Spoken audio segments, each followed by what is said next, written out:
Ricardo Gavito, periodista, bienvenido a Primera Vuelta. Gracias por la invitación. Con una trayectoria en el periodismo escrito que empezó en Últimas Noticias, luego siguió en La República con aquella columna del Picaflor, Sí. luego transitó por el programa televisivo Estadio 1, donde en un momento ganó protagonismo por su estilo de periodismo inquisidor y quizá con un tinte de showman. Usted acostumbraba a descargar sus dardos sobre el expresidente de la AUF, Eugenio Figueredo, y Paco Casal y su entorno. Pero de un tiempo a esta parte no se lo ha visto más en el ruedo. ¿Qué pasó? Y me han echado de todos lados. ¿A eso se debe el silencio? Y el silencio se debe a que los corruptos lograron marginarme de los medios, los empresarios se dieron a las presiones de esos corruptos y yo quedé sin trabajo. Y de esto hace 4 años y medio. Y no es casualidad.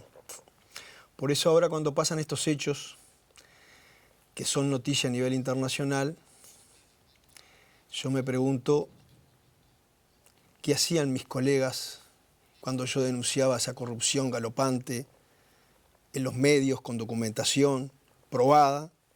Ellos miraban para el costado. Y seguro, ahora me doy cuenta por qué miraban para el costado.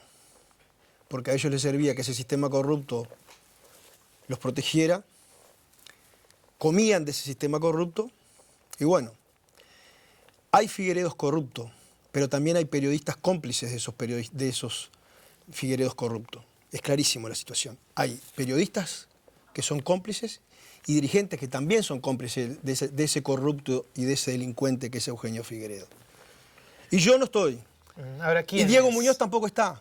Y Mario Bardanca es el único sobreviviente, por suerte, de estos grupo de periodistas que nos dedicamos a denunciar y a investigar la corrupción durante mucho tiempo. ¿No se salva nadie del resto? No quiero ser injusto, quizás pueda aparecer algún nombre, pero me sobran los dedos de esta mano para decirte quiénes eran los periodistas que verdaderamente trabajamos con independencia y preocupados por la corrupción galopante que había en la Asociación Uruguaya de Fútbol. Para que tú tengas una idea, hubo un presidente del Círculo de Periodistas Deportivos del Uruguay que trabajaba para Eugenio Figueredo en la AUF, que cuando yo iba a la Asociación Uruguaya de Fútbol a ejercer mi profesión, todas las noches me hacían la humillación de firmar, de presentar mi cédula de identidad y de firmar una planilla para poder entrar a la Asociación Uruguaya de Fútbol a trabajar. Entonces, hoy que pasan estos hechos, tengo una gran tranquilidad de conciencia. Figueredo siempre fue un delincuente. Yo decía en todos los rincones, en todos los micrófonos, en todas las páginas, que había sido el presidente más corrupto en la historia de la Asociación Uruguaya de Fútbol. Porque los hechos me lo decían así. Te puedo contar 1000 anécdotas, que hoy son anécdotas. Pero, por ejemplo, en el 2004, la nuera de Figueredo, que era su secretaria personal en la AUF, Virginia Bretervide, fue la delegada de la Asociación Uruguaya de Fútbol en el Congreso de la Confederación que se aprobó la memoria y balance. O sea, Figueredo llevó a su nuera para que le avalara los zafarranchos, todo lo que él robaba con toda la cofradía de dirigentes, para que quedara todo eso impune. Yo lo denuncié. Los clubes no sabían que había ido la nuera de Figueredo, que era su secretaria personal, a levantar la mano para darle impunidad a su suegro. ¿Y los dirigentes qué hicieron? Y los dirigentes miraron para el costado. Pero los dirigentes, los chicos y los grandes. Y hoy, quiero decir, porque yo no voy a andar escondiéndome porque nunca me escondí, que entre esos dirigentes que ahora llaman la atención, por ejemplo, Juan Pedro Damiani era el vicepresidente de la Asociación Uruguaya de Fútbol de ese gobierno corrupto, que no hizo nada cuando mandó a la nuera a la Confederación para que diera el voto de Uruguay. Lo mismo pasaba con Eduardo H., que hoy es el presidente nacional. O sea, las cosas hay que decirlas todas. Y los otros colegas míos, ¿qué hacían? Recibían los viajes de Figueredo para ir a los congresos de la Confederación Sudamericana de Fútbol, les pagaban los hoteles, viajaban en clase de primera, eran periodistas importantes, y mientras habíamos 2 o 3 locos, 4 locos que gritábamos diciendo pongan atención en esto que es un quilombo fenomenal, nos quedamos sin laburo. ¿Y cuánto incidió, por ejemplo, en este silencio el hecho de que una de sus últimas denuncias, publicada en la revista Caras y Caretas, donde acusaba al uruguayo Jorge Rama, por entonces novio de la Sí. argentina Susana Jiménez, de estar vinculado al narcotráfico y conseguir de esa manera dinero para la compra de jugadores de fútbol, pero al final la revista termina pidiendo disculpas públicamente. Porque ahí, A Susana Jiménez. ahí fue un tema Revista editorial. Caras y Caretas. Sí, hay un tema editorial. Yo personalmente hubiera hecho otra cosa, pero en realidad yo tenía una relación de dependencia. La dirección de la empresa, que era la que también estaba sometida a juicio en ese caso, decidió que lo más conveniente para la empresa era llegar a ese acuerdo. Pero los hechos me terminaron dando la razón. ¿Pero cuál fue la decisión editorial? La decisión editorial fue reconocer, bueno, el tema de Susana Jiménez, porque en realidad no fue por lo de Jorge Ramas. Lo que pasó fue que se había involucrado a Susana Jiménez directamente en todo el zafarrancho también que había hecho Jorge Rama, sobre todo con un narcotráfico, que después terminó muerto por la espalda con 8 tiros ahí en el Barrio Sur. Me refiero a Washington Risotto, el Bocha Risotto, que un día fue a la revista de Caras y Careta con un pesado que llevaba en un morral una pistola y quería que yo dijera y escribiera lo que Rama y él querían en la revista, tratando de desmentir la información que yo había dado. Y la información que yo había dado me la habían dado algunos narcos que estaban presos en el penal de Libertad, aquí en Risotto, los habían bromado con una guita de algunos embarques que habían mandado para Europa. Pero eso, en realidad, ese no es el motivo de mi salida. Mi salida es porque, en definitiva, como decía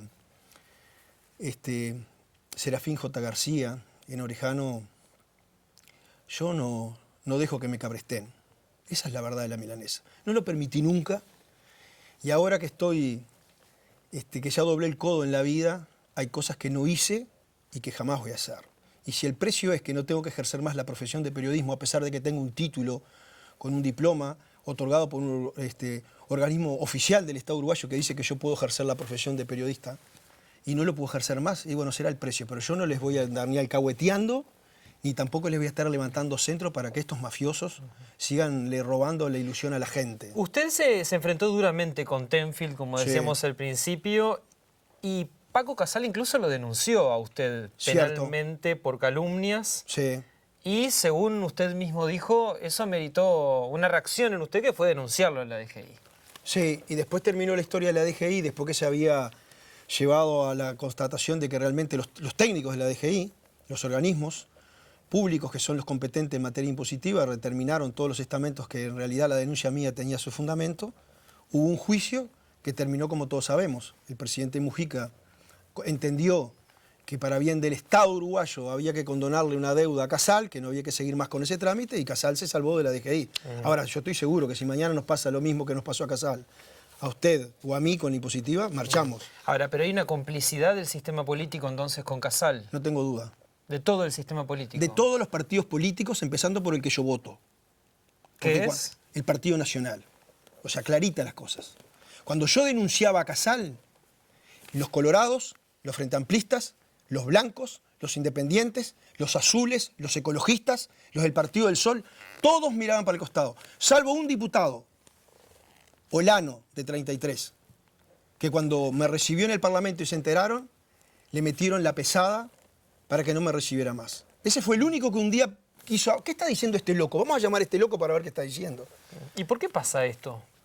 Y pasa porque tenemos una pésima calidad periodística en el Uruguay. Los periodistas en el Uruguay somos complacientes con el poder de turno. Todos los periodistas. O sea, no solamente los periodistas deportivos. Los periodistas deportivos tienen un error conceptual en el ejercicio de la profesión, que creen que tenemos que ser amigos para poder ejercer la profesión. Y los periodistas no tenemos que ser amigos de nadie, no tenemos que ser respetuosos de los derechos de los demás y ejercer con libertad, con convicción, con ética nuestra profesión. Estamos de acuerdo, pero a nivel del sistema político, ¿por qué ese aislamiento, digamos? Y pasa que somos muy... Eso lo dijo la Nata cuando estuvo en Uruguay trabajando, y yo lo comparto mucho eso. Cuando la Nata vino a hacer el programa Intocables en Canal 12, hizo un programa, el segundo programa cuando lo quiso hacer, ya se tuvo que ir. Y eso es una verdad, que nos guste o no nos guste. ¿Por qué en el Uruguay, en la televisión abierta del Uruguay, no tenemos periodismo de investigación de verdad, en serio? No aquel que falsificó una libreta de conducir en la Intendencia de Canelón, eso es un entretenimiento. Es como hacer palabras cruzadas con el periodismo. Hacer periodismo de verdad es lo que hace la Nata todos los fines de semana en Buenos Aires o lo que hacen otros colegas por ahí. En el Uruguay no se hace periodismo de investigación y los medios de comunicación no permiten que los periodistas ejerzamos nuestra profesión con independencia de criterios. Ellos primero interponen sus intereses empresariales al servicio de esas empresas que gozan de los privilegios que le da el Estado, como las ondas, por ejemplo, los canales de televisión, y mientras tanto miramos para el otro lado.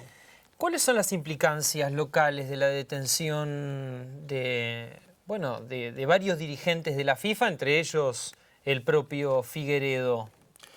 ¿Repercusiones en nuestro país? Hoy, por ejemplo, el Tribunal de Apelaciones en lo Penal de Tercer Turno desestimó un recurso que puso el abogado de Figueredo respecto a una denuncia que habían hecho algunos clubes y la Mutual Uruguaya de Fútbol Profesionales, que haciéndole un mandado a Casal, denunciaron a Figueredo por corrupción. ¿Cuál es la esperanza que tengo yo? Es que el tiro les termine saliendo por la culata a los denunciados. Porque si ahora la justicia, que tiene el campo abierto para poder investigar,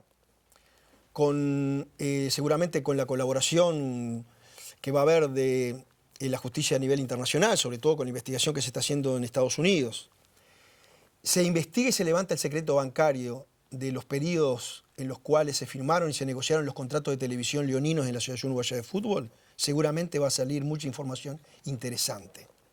Es más, yo tengo información muy interesante al respecto de eso, porque mucho de ese dinero que recibía Figueredo por concepto de coimas llegaron al Uruguay a través de un banco de plaza.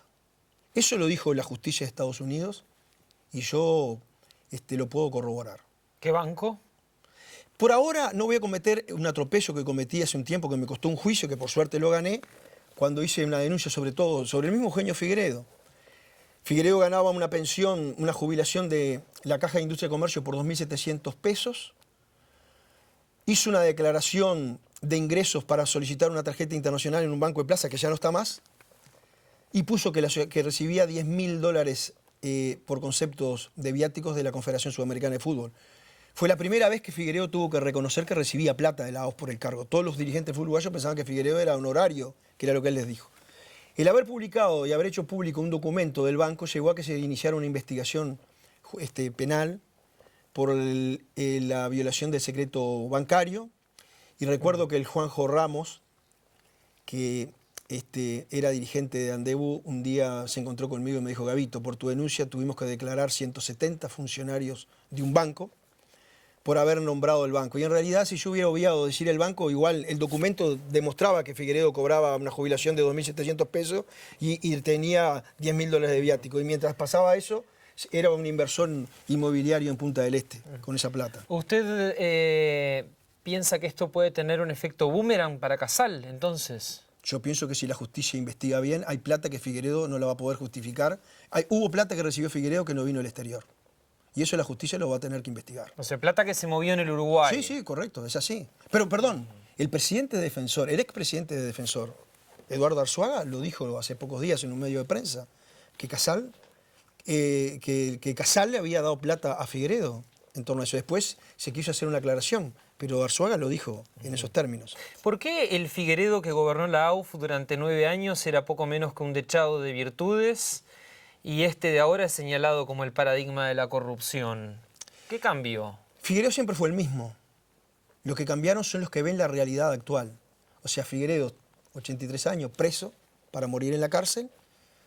Los que lo alcahueteaban, los que vivían de él, los que recibían prebendas de él, ¿verdad? Hoy está en el suelo y le pegan. O sea, los mismos que antes criticaban a Casal, ahora están con Casal. Y bueno, y viceversa, hay periodistas que antes criticaban a Casal, que estuvieron con Casal, y hay algunos que trabajaron con Casal, que decían que Casal era un dios, y ahora están en la vereda enfrente y dicen que Casal no sirve para nada. ¿Quiénes? O sea, lo dijo. Por ejemplo, los que están en el programa de Fox Sport Uruguay.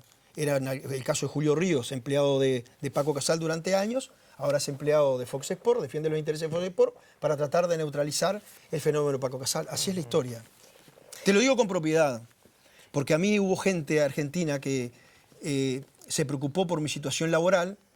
Incluso vino un dirigente importante del fútbol argentino al Uruguay, cuando salió el proyecto de Fox Sport Uruguay, para decirme que yo, por mi trayectoria profesional y por haber investigado siempre en la corrupción, tenía que estar en Fox Sport Uruguay. Y cuando el hombre me dijo cuál era el grado de relación que yo tenía con Figueredo, yo le dije: Figueredo es un delincuente.